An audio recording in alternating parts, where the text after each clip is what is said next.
final guest speaker in the seminar series, and our final speaker is, I'm never quite sure how to say it. I think it's Anca Gheaus. Is that right, Anca? Okay, Anca Gheaus. Yeah, she's a political philosopher with an interest in gender justice. She works at Central European University in Vienna. She's going to discuss basic income, both to level feminist criticism at it and to defend it from an older criticism. And this is based on her work, Basic Income, Gender Justice, and the Cost of Gender Symmetrical Lifestyles. All right, Anca, go ahead. Yeah, thank you so much for having me. And Carl is right, I did benefit from listening into the conversation a bit, and I will try to connect what I'm saying with what I have heard from you. So that's a paper I wrote a long time ago, and I have written it as a feminist criticism to the basic income proposal, not an unqualified criticism. So in the paper, I am saying various things against the basic income coming from a feminist perspective, but I'm also saying that a basic income can be a very important tool for the emancipation of women, roughly as I knew earlier, provided it comes together with other policies that are meant to prevent the basic income from making worse some problems that we're having already. Problems along the lines of those mentioned by Benedict and Dritten earlier, having to do with implicit norms that run people's lives and make them behave differently faced with the same kinds of incentives. And I still believe that so in the paper there are lots of things. I'm not sure I'm standing behind every single claim I'm making there, but I'm going to explain the one claim that I still think holds and which I think is the most important feminist criticism to the basic income. And then I'm going to tell you why I believe that in the balance of reason, this criticism is not actually cutting a lot of ice in a world like ours. So you always have to evaluate a policy by thinking about what speaks in favor of it and what speaks against it. And there will be a few policies that have nothing speaking against them. So you'll have to figure out, all things considered, if that policy is desirable.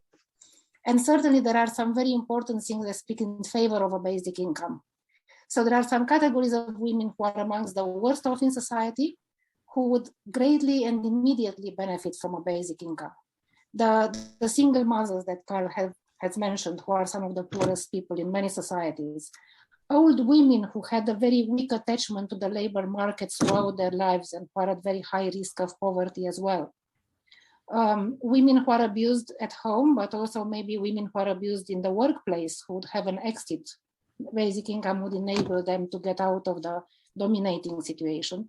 All these people would benefit, and these are some of the worst off people. So a policy that is benefiting some of the worst off people already has something very weighty speaking in favor of it.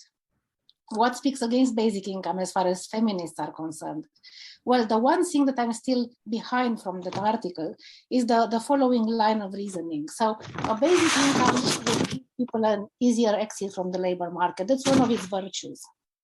But for reasons that some of you have touched upon, women and men are not likely to react in the same way to this easy exit when it comes to deciding to leave the labor market, and particularly to leave the labor market in order to engage in more caregiving. We have some reason to believe that when cash is given to women, more of them are actually going on part-time jobs or going on leaves from their jobs or just quitting their jobs in order to better discharge their care obligations at home. So the expectation is that more women than men are going to avail themselves of this subsidy for their preferred lifestyle, which the basic income is, and temporarily or not leave the labor market. So the reason why more women than men are expected to do this are the reasons that Benedict has indicated, the way in which men see themselves in relation to care as not being a very attractive lifestyle for them. And also all the reasons that indeed make people not to have a great uptake on the parental leave in countries that have very generous parental leave, like Scandinavian countries, and in which many people prefer to lose the leave rather than use it when it comes to men, right? So it's a form of a leave that is not transferable. You can't decide to let your female partner take more of it. Either you use it or lose it. And even then, there are lots of men who don't take it. It's a paid leave, moreover. So there is quite some robust data suggesting that more women will leave the labor market. And then I guess there is quite some good reason to think that they are going to spend the time caring after the people who need care. There is a huge gap in people's ability to meet all the care needs in general. So I think that many people in developed countries feel that they would need a lot more time at home to properly care for their dependents. And then again, there is quite some reason to believe, it's quite plausible to believe that if women were to go even more into care, if care became even more of a private issue done by women at home, this will going to entrench our stereotypes about gender, about what you expect from a woman, what you expect from a man, what you associate with women in terms of occupation and what you associate with men in terms of occupation. Some of these things would be quite explicit, some of these things will be rather implicit and feed into perhaps implicit biases and what people expect from themselves and others based on their gender or on their sex. And then the worry is that if the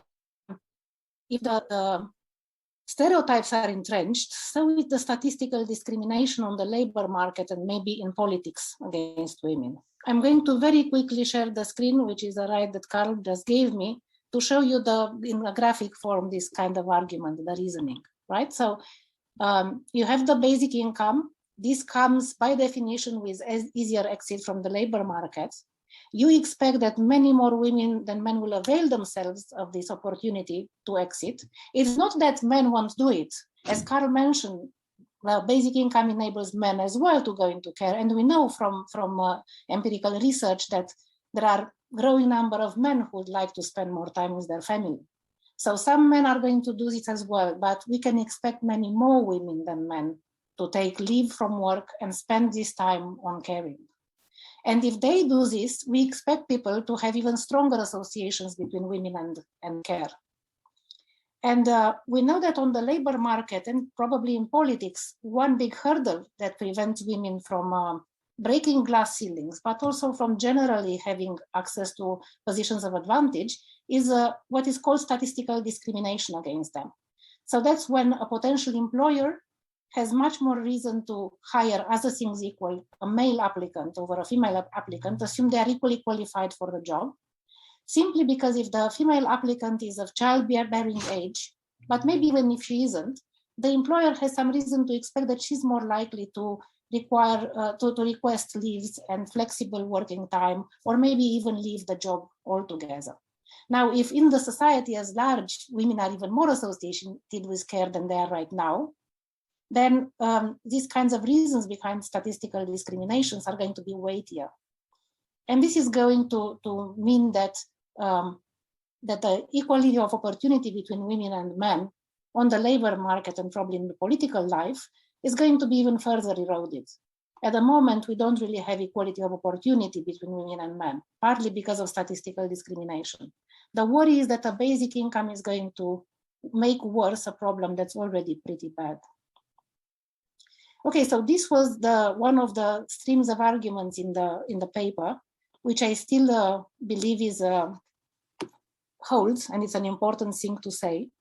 But then I want to question two things I want to say two things in questioning how big a worry we should have about the erosion of equality of opportunities between women and men with respect to certain kinds of positions of advantage.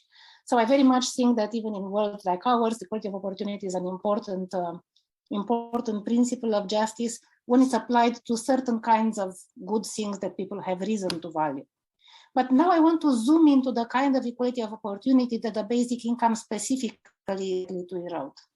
So statistical discrimination against women doesn't operate so much at the lower levels jobs in society, and the jobs that are not very well paid, that don't require a lot of qualification. Why? Because for these kinds of jobs, the investment in the employee is not great. So if the employee leaves, the loss is not great. So you have much less reason to go for statistical discrimination against women.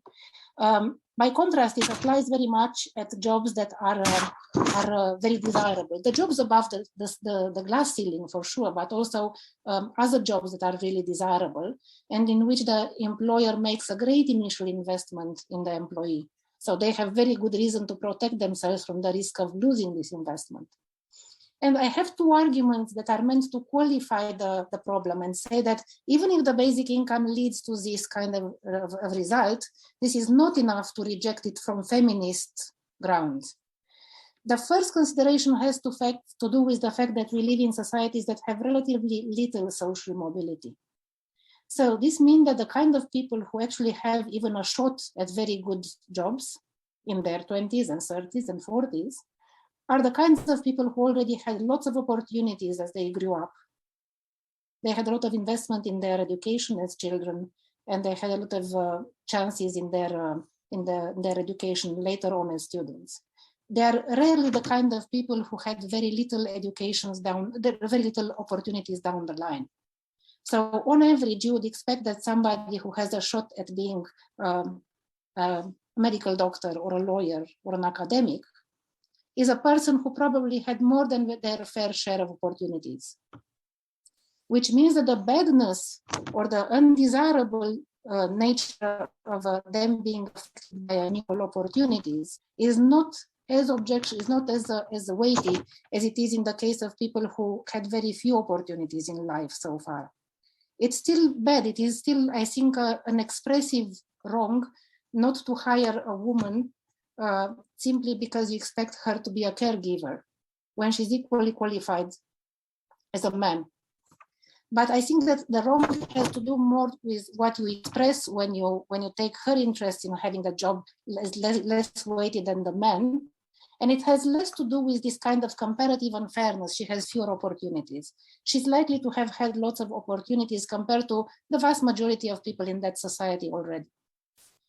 The other reason why I think that the erosion of quality of opportunity on the labor market for the high-paying jobs and the high-status jobs is not such a very important reason in societies like ours is a bit more general. So I think that the strongest reason that an egalitarian can have in favor of equality of opportunity is part and parcel of a larger story about how equality of opportunity is going to make us all better off, or at least it's going to make the worst off better off. So this normative story that is given by Rawls, but also more recently by Thomas Scanlon, is that if you hire in positions that are very productive, the best people that you can find on the market, they're going to be optimally productive. They're going to be more productive than other people. And then the social output is going to be optimal. And then you'll have more to redistribute. And this is going to make everybody better off. If you think that you want to redistribute the social output equally, it will make everybody equally better off. If you think that the right principle of distribution is prioritarian, you should give priority to the worst off, then by hiring the best doctor and the best lawyer, who are going to be the most productive and you're going to tax them most, you will have the revenues to make the worst off as well off as you can possibly make them. But this justification of equality of opportunity only holds conditional on the redistribution actually taking place. If in a society you try to hire the best people in the most productive positions, and they are very productive, and then you don't tax and redistribute, or you tax and spend on things that don't benefit the worst off, then the whole justification of equality of opportunity by appeal to what is good for the worst off people in your society is not going to apply. So if you think that we live in societies that tax and redistribute according to what justice requires, then the fact that a policy is setting back equality of opportunity is going to be a very serious criticism. Because you're going to lose, for instance, lots of talent coming from women who would be discriminated against even more with a basic income. And then you're going to have less of a social output, and then you won't be able to make the worst of as well off as possible. But if you think that we live in societies in which the social product is not being divided according to justice, and in which states don't tax and redistribute in ways that benefit the worst off as much as possible, then the mere fact that the people are not going to be as productive as they would be under equality of opportunity is not such a big moral problem. So this is the reason, or these are the reasons, two reasons why I believe that the feminist criticism to the basic income, while it's still valid, is not as weighty, is not as momentous and important as it would be if we were living in a society that is gender unjust, with gender stereotypes and gender norms, but which is otherwise just in terms of economic justice. So I think that on the balance of reason, and other things being equal, feminists should rather support a basic income. They should say, yes, we have to take a hit in terms of entrenching some stereotypes, which are going to backfire against high-flying career women, but at the same time is going to benefit the worst off. On the other hand, if you think that we live in societies that are economically just and that redistribute the social product as they should, then I think it's better to say, well, given the bad implications for gender justice of a basic income, let's not go the Karl way, have the basic income, and then if this is amplifying gender issues, we find other policies to address those. Partly because we know that it's very hard to address these issues. Again, as Dritten and Benedict have mentioned in relation to other types of policies. But partly because we can address the issues that the basic income addresses in terms of feminist interests, like protecting women from domestic violence and from sexism in the workplace, and protecting women who are left by their husbands and have to raise children alone, or who are old and at risk of poverty, directly by other policies, right? So feminists have been proposing splitting the paycheck between spouses, for instance, such that a stay-at-home partner has just as much entitlement over the salary of her husband as he has, by dint of she being the one doing the caregiving and enabling him to go to work every day and spend 10 hours, 8 hours, depending on what country you are in. And of course, we can just simply try to aim at eradicating poverty with tested policies. So the basic income is not the only solution for these women. But I think that in a more realistic mindset, if you think, well, we're going to have to vote in 2 years for either for or against the basic income, and nobody is coming with alternative policies or additional policies. I think that in such a scenario, which is again politically more realistic, all things considered, the feminist case is stronger in favor of the basic income than against it. I will stop here. Okay, well, I just want to say, since you referenced me, there are two sides to that coin of what I said. One is, let's get other policies to address those. But the other, and I want to make this more clear, is that the wrong way to go. If we have this gender role problem where women are taking these traditional gender roles, the wrong way to solve that problem is to say those women in the traditional gender roles and their children, let's make them live in deep economic poverty. That is not an empowering way to solve that problem.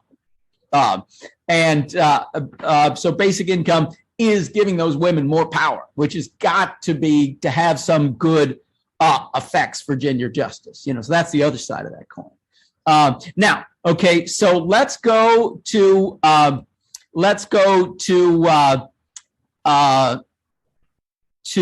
Benedict, who has prepared some comments in response. Benedict, go ahead.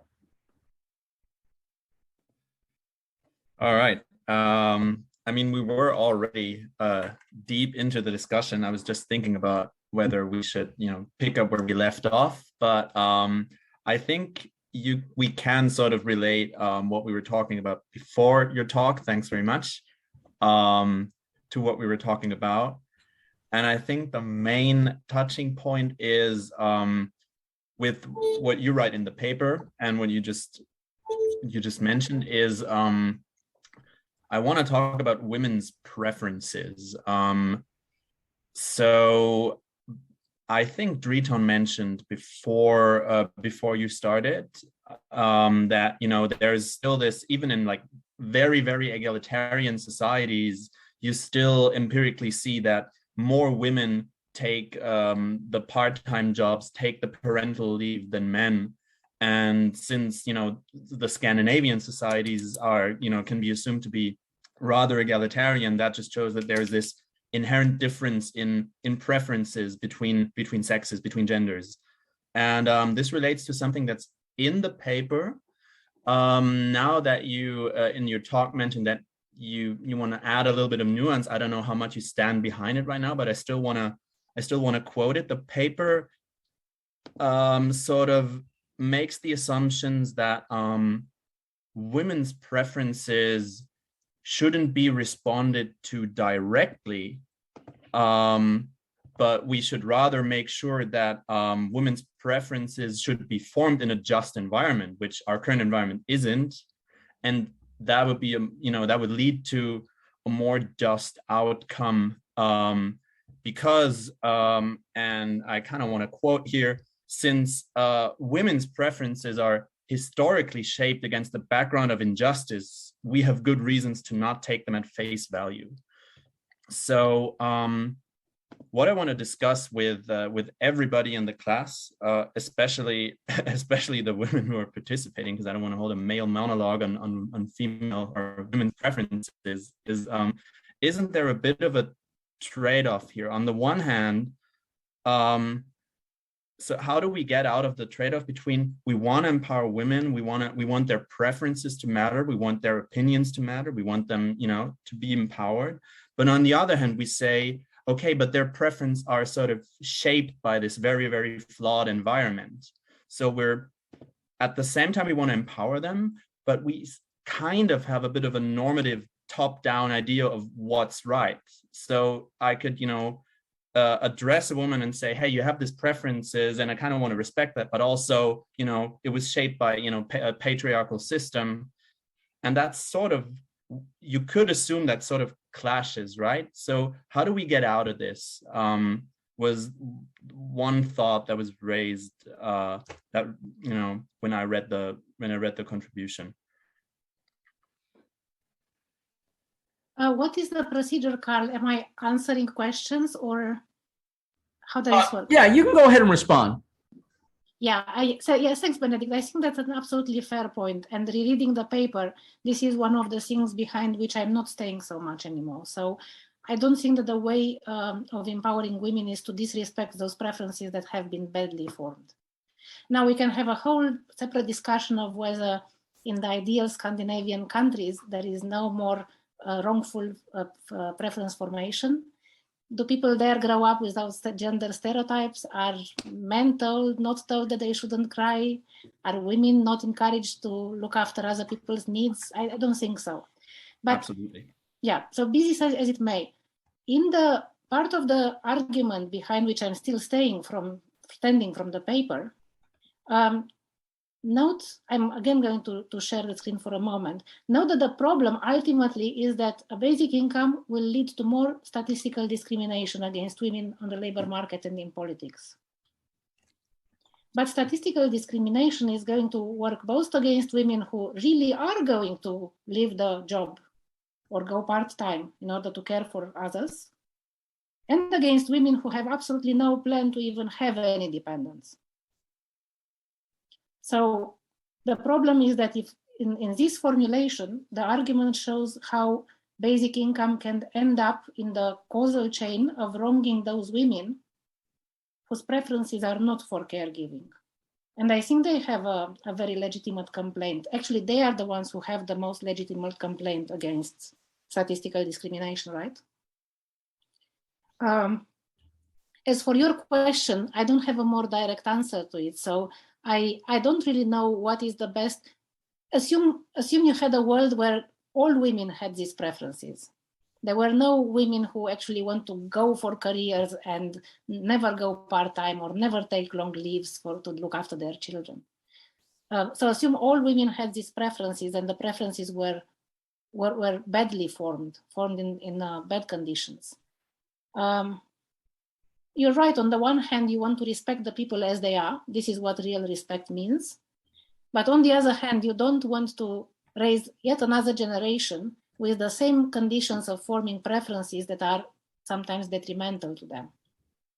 And probably this is a discussion totally outside the basic income discussion. It's a discussion of how you change social norms in ways that don't have any direct bearing on basic income or other cash transfer policies.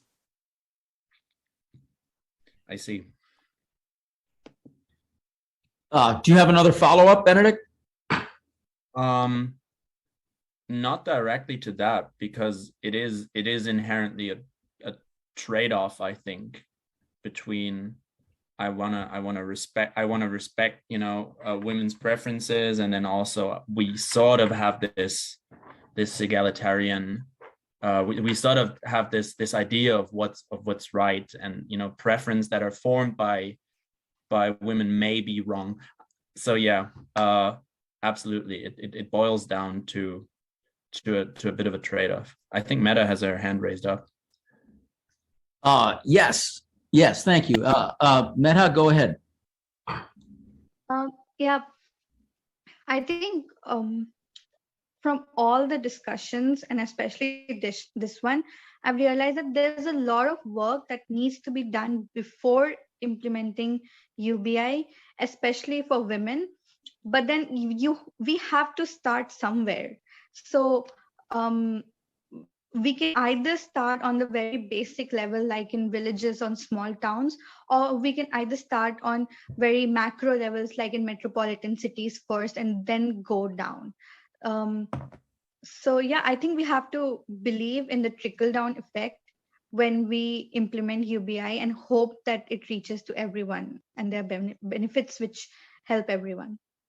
Let's trickle. People in UBI like to call that trickle up, because you're not giving to the wealthy, you're giving actually to the least advantaged, and then hoping that the benefits spread out from there.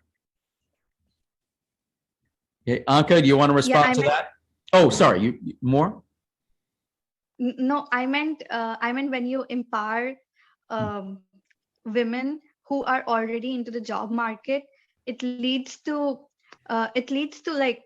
like if I get an UBI and then someone from a very small town does not, but then it leads to awareness that there is something called UBI which I can use to study, and then you can trickle it down to the smallest of families and the poorest of the people.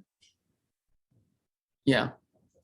Okay. Oh, I see. So is the proposal here something like, let's direct the UBI to those groups of women who are going to use it in empowering ways, maybe to study, and they will set a sort of a model of example in society that will then allow us to, when we direct it to everybody else, to hope that it will have more of an emancipatory effect than simply keep women, subsidize their preference not to go on the labor market.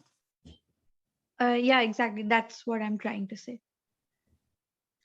Yeah, but I think Anca was talking more about a UBI that is universal. However, it's going to affect these women in what might be a more pro-feminist way than it affects those women. So so now we've got two different kind of ideas on the table. Anca, go ahead. No, I replied to Meta already. Yeah, I think it was just a kind of a proposal which may not work after all, given the fact that the basic income is so attractive, partly because it's universal, but maybe even a universal basic income would have to be implemented, started from somewhere rather than everywhere at once. Who knows? I don't know. Okay, Marvin, you're next. Yeah, Anca, could you please show your one slide again? Because yeah, I would. Because when you explained this train of thought, I was thinking the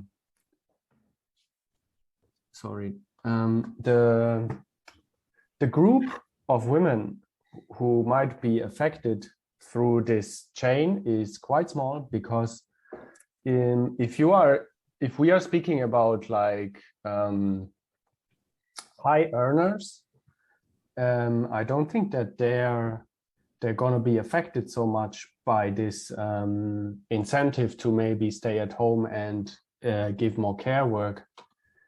That was the one thing that I think the group of women that would be affected is very small. Excuse me, at what step in the reasoning? Affected at this step, the second one? Or do you mean the number of women affected negatively by even worse statistical discrimination? The second step. I have 2 points, but now I'm at the second step. Sorry, I should have clarified. Okay. Yeah, that this is a very small proportion, because a large proportion who will, I'm assuming, who would stay at home and do only care work, they are probably already staying at home right now. So that's not really a negative effect of the UBI, only maybe in the sense that it would solidify this this state, yeah. But and yeah, like the high earners, they will probably not be negatively affected so much because they have this different preference. So that only leaves like a small group, no? That would be my Benedict first point. wants to answer this. Is this right? Yeah, go ahead, Benedict. Well, it does. So feel free to chime in, Anca. It does relate to. It does kind of relate to the paper, because in the paper it says it quotes another paper by a researcher called Catherine Hakim, who sort of she makes the point that, you know, there's, roughly speaking, of course, 3 groups of women: the women who are more career oriented, the women who are more you know, who tend to, you know, do the typical stay at home thing. And then there's the group in the middle, which I think is critical. So the people the adaptive women who sort of want to, you know, do it all. They do want to participate in the labor market. They also want to care for the elderly or their children. And the point that she makes is that the career-oriented women aren't going to, you know, change their behavior much, which I think is kind of in line what you said. The critical point is that the adaptive women could be are more likely to, you know, reside from the labor market under, you know, a system with cash transfers than when we, you know, massively extend care services. So if we give the money, the adaptive women will sort of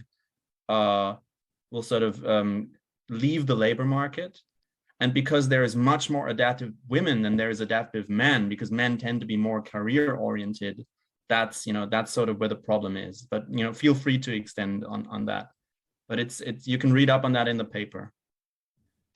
Yeah, thanks. So that's the answer I would have given myself.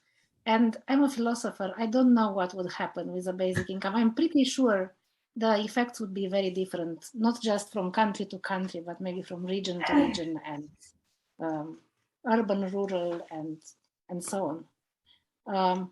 But the little experience we have, and Hakim herself looks at what happens when you make cash transfer to women, is that significant numbers of women are weakening their connection to the labor market.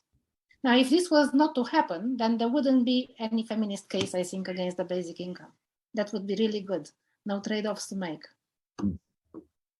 Also, if this were to happen, and we only were to strengthen association between gender and care in a class-indexed way, in a way that does not affect at all professional women, then this would not lead to any entrenchment of the statistical discrimination against women, against professional women. Mm-hmm. Yeah. Now I want to say something about statistical discrimination. That just how real it is. There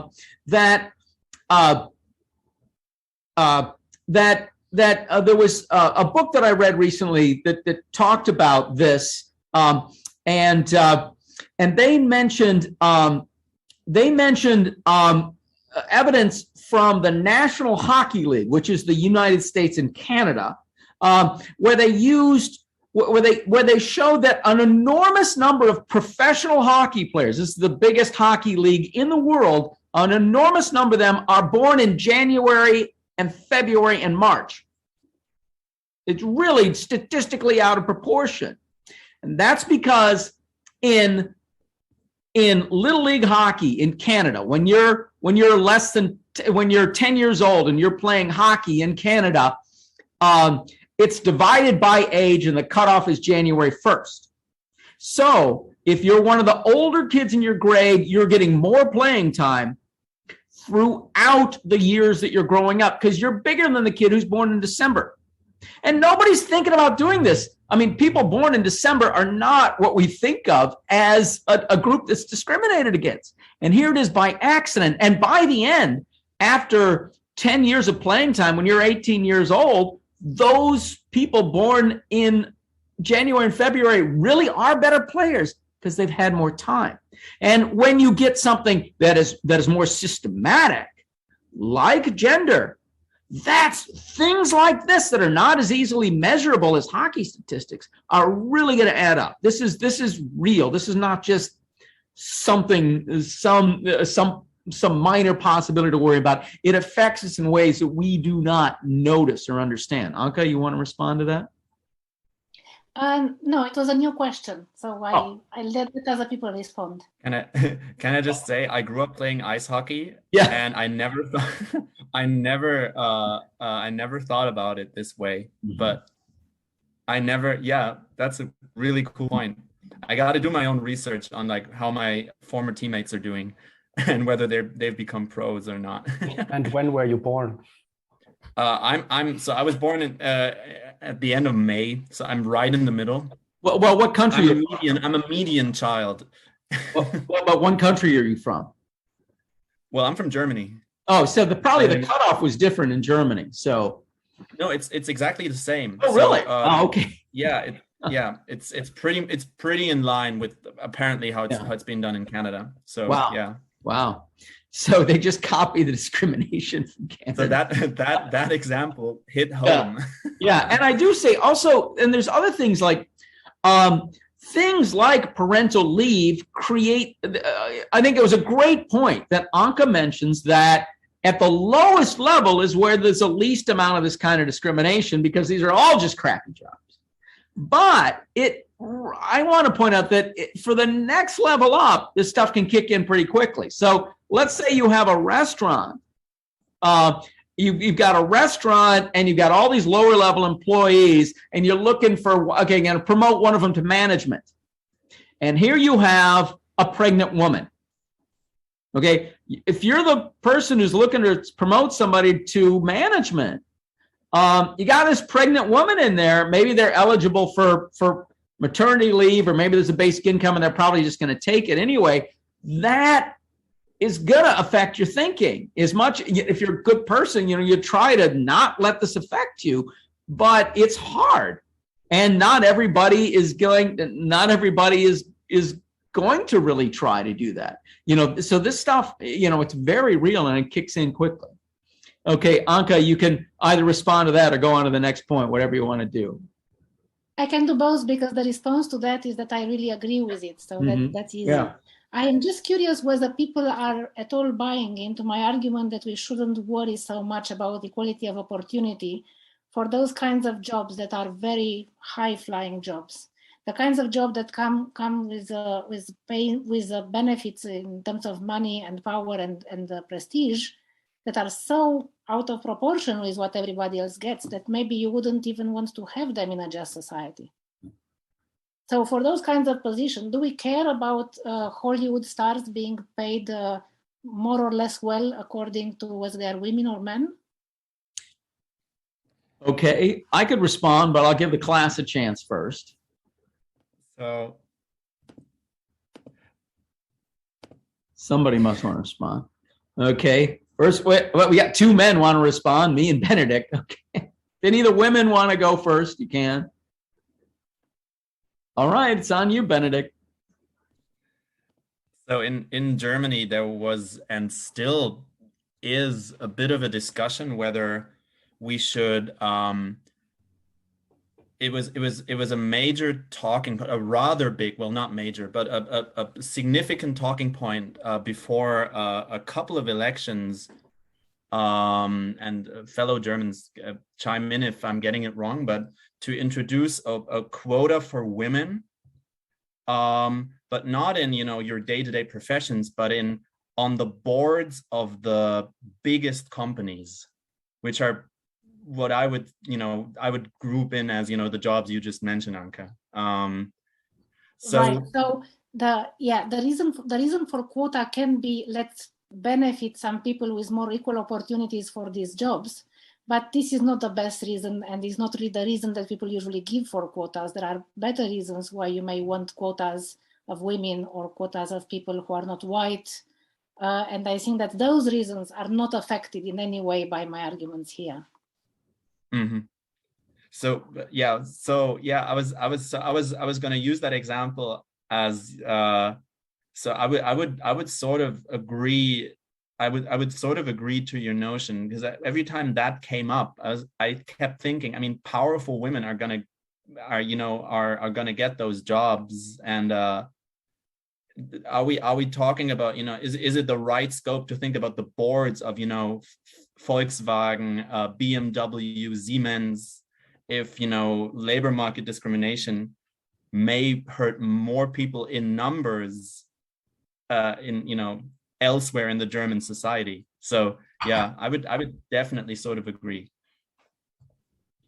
Okay, I'll give you my take on this, and I will say, you know, I think that's a really important point. Is that, yeah, these are already women with lots of advantages, and I do think that that's one of the reasons that basic income is so important to me, is that help the people that need it most. That's our top priority, and they're best helped by universal programs like basic income. So that I do think is our top priority. But to say, so as you go up the chain, I can say it doesn't matter as much, but it does matter, and in really important ways that are important to everyone. So let me give you another a different example. In, I think it was 1991, when Clarence Thomas in my country was being appointed to the Supreme Court, and there was an allegation.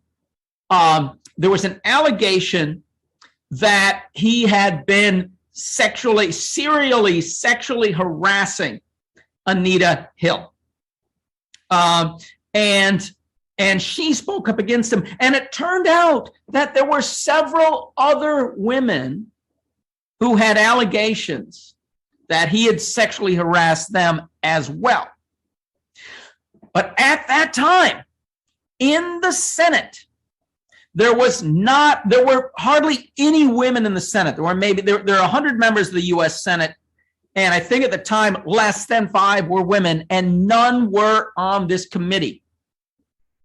So she faced a committee that was made up entirely of very powerful men who had never been sexually harassed and might be afraid of being accused of sexual harassment and being sympathetic to them.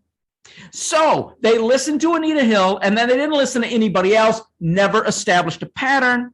They asked her lots of bad questions, the kind of things that women wouldn't necessarily ask. So getting women in places of power, and also getting people from other outgroups in places of power, this filters down. Because had we had women and equal numbers of women on that committee at that time, there would have been a lot harder hitting questions. They'd listen to more women, and this would have changed the treatment of sexual harassment. Maybe the Me Too movement would have started 25 years earlier had we had this. So yes, I do think that it is the glass ceiling is also important, and it's not just in politics, because you get a big position and you get a platform. So I'm remembering when they had the rock and roll revolution in the 1950s, 60s, and suddenly rock and roll is a big political force, just as youth culture is a big political force. But at that time, rock music was dominated by men. So a lot of young men got a platform for the young generation and a lot fewer young women. So it's not just in politics. So yeah, I do think you're right. We need to be concerned less, but I do think we need to be concerned at both levels. Okay, that was a really long comment. Sorry about that. No, it's a great story. Thank you for that. Sure.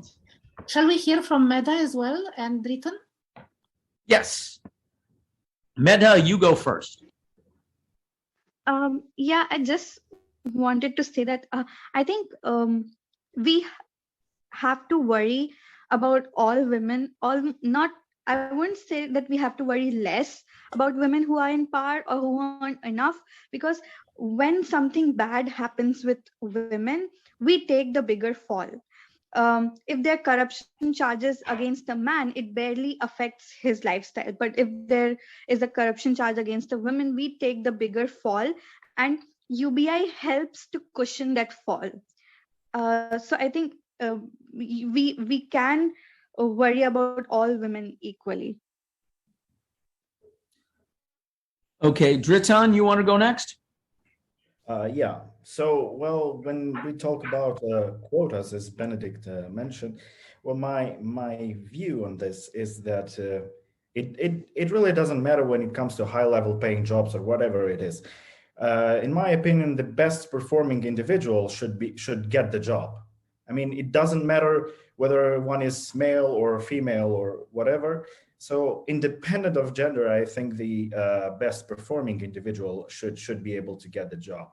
But quotas, introducing quotas, that would narrow the pool of resources where people have to choose. For example, I mean, there could be a trade-off between a more qualified man and simply because someone is a woman would get promoted faster, although she may not be as qualified as a man. And the same holds for the reverse. I mean, a more qualified woman should be able to get promoted better or have better chances of promotion than a man. And if we see it from this prism, the quality doesn't suffer.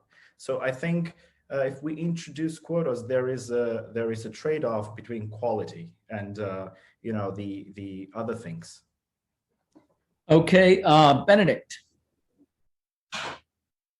Yeah, that's just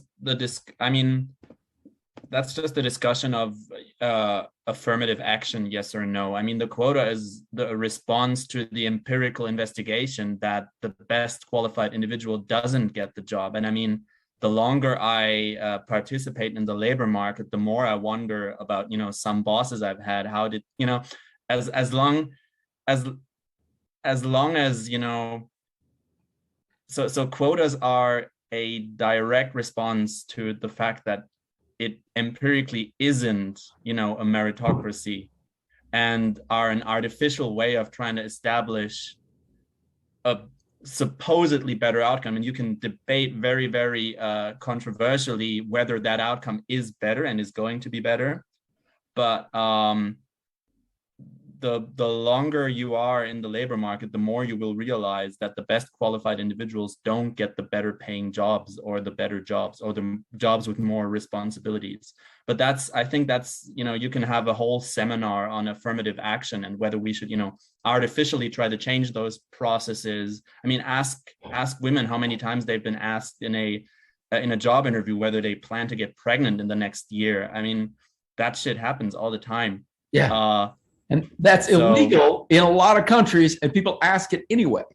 Yeah. Yeah. In Germany, you're legally entitled to lie if you're being asked that question, because it's illegal to ask it in the first place. So, yeah. Yeah. One of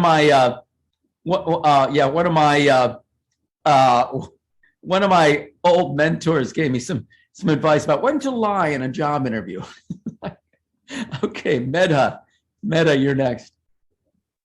On a lighter note, I was actually asked in a job interview when I was planning to get married. But apart from that, what Driton said about introducing quotas for women, and from what Benedict said, we also have to look at the fact that when quotas are introduced on these boards, the women who are promoted, they're mostly white. And so how much representation is actually there? Aren't we making the privileged more privileged by introducing these quotas? Anca, okay, so we seem to be drifting into the quota question, which is not necessarily, the idea was basic income might have good effects and some bad effects. We might need something else to counteract other bad effects. Quotas aren't necessarily the only way to do that. So I don't want to talk too much about quotas, but Anca, do you want to say anything in response? Well, two things. By the way, one thing you can do together with a basic income to fight gender stereotypes is quotas. Yeah. And that's connected to the second thing that I wanted to say, which is that it's one justification for the quotas is to level the playing field. You say, like Benedict did, that the playing field is not level, it's tilted with meritocracy. Let's identify the people who would be there at the top if it wasn't for discrimination and bring them there.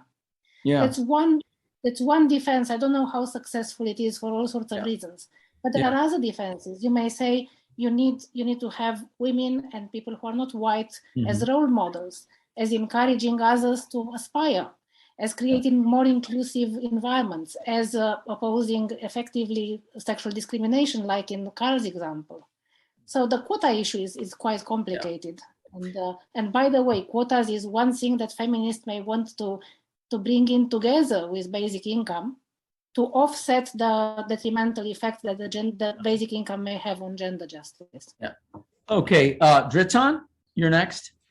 I totally agree with Anca, but the problem with quotas, as it occurs to me, is not the fact that there should be a level the playing field should be leveled. I mean, I totally agree with that, but that totally works if two individuals, one who is a man and one who is a woman, are both qualified equally. And a quota would perfectly work in that case. And quality wouldn't suffer in it.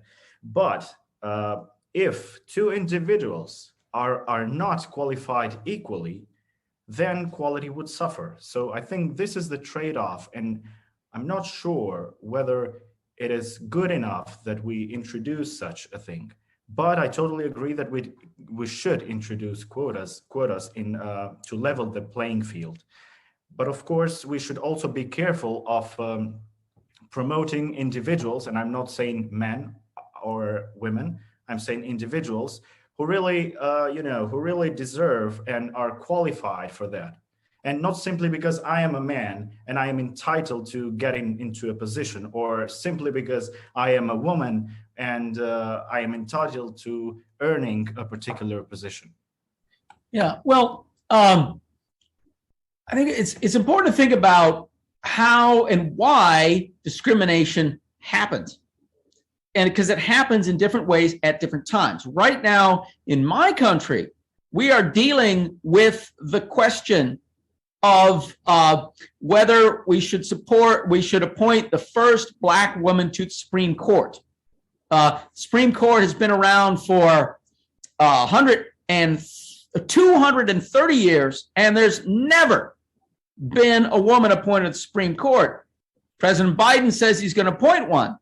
And some of his critics are saying, oh, that's quotas. You can't just appoint somebody because they're a Black woman. Well, we've been pointedly not appointing Black women to the Supreme Court because they're Black women for the last 130 years.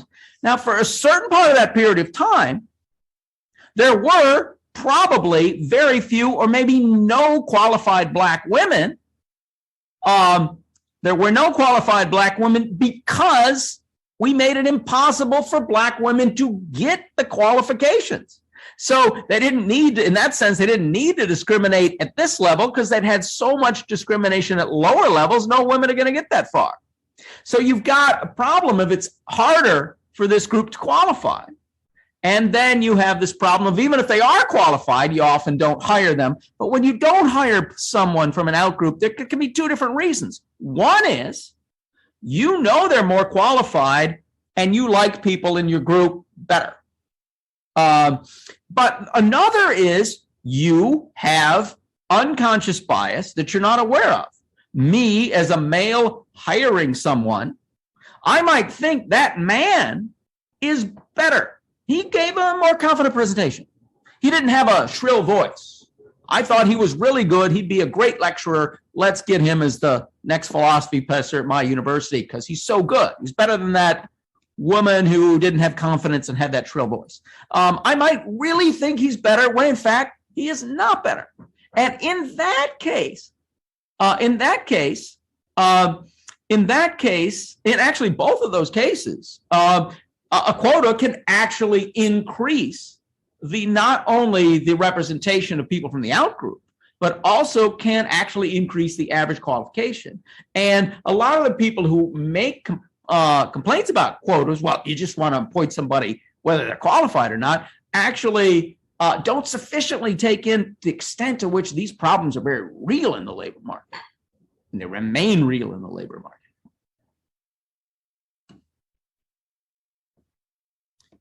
Okay. Dritan?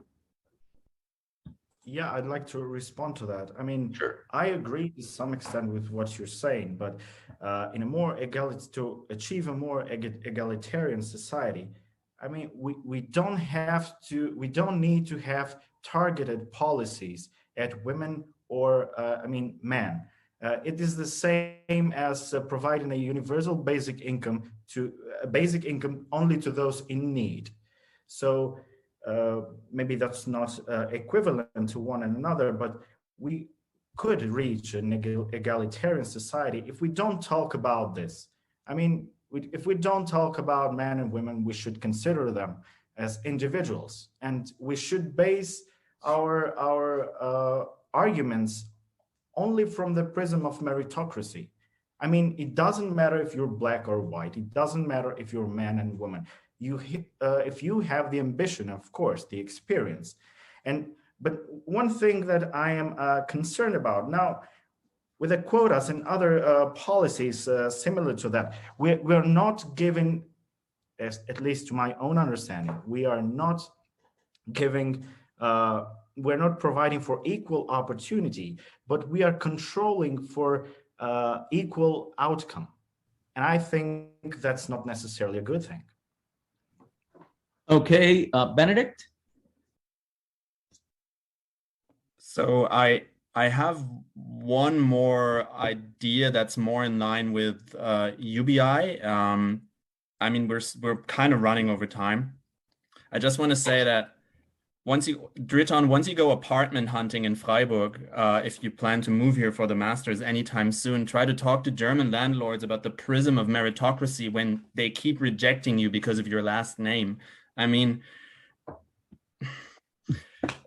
that's, as a matter of fact, the prism isn't always real. But yeah, so I mean, Carl said 10 minutes ago that, we've been sort of derailing in that direction, but yeah.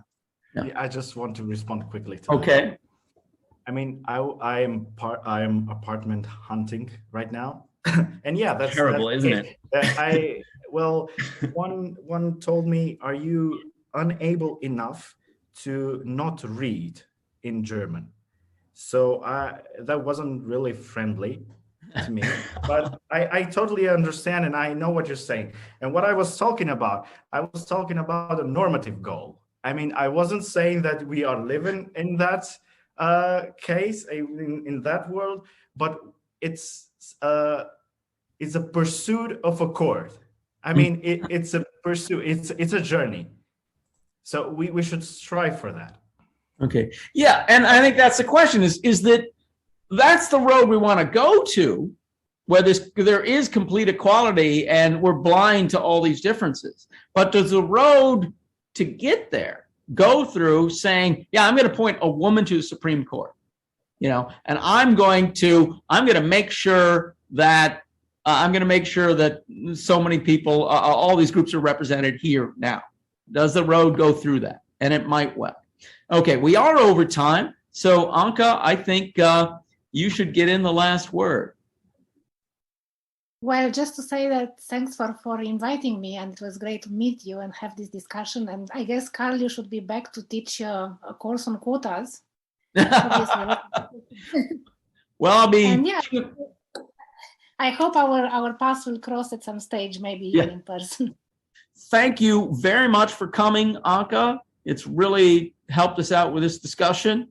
And thanks, everyone. And I will see you all online.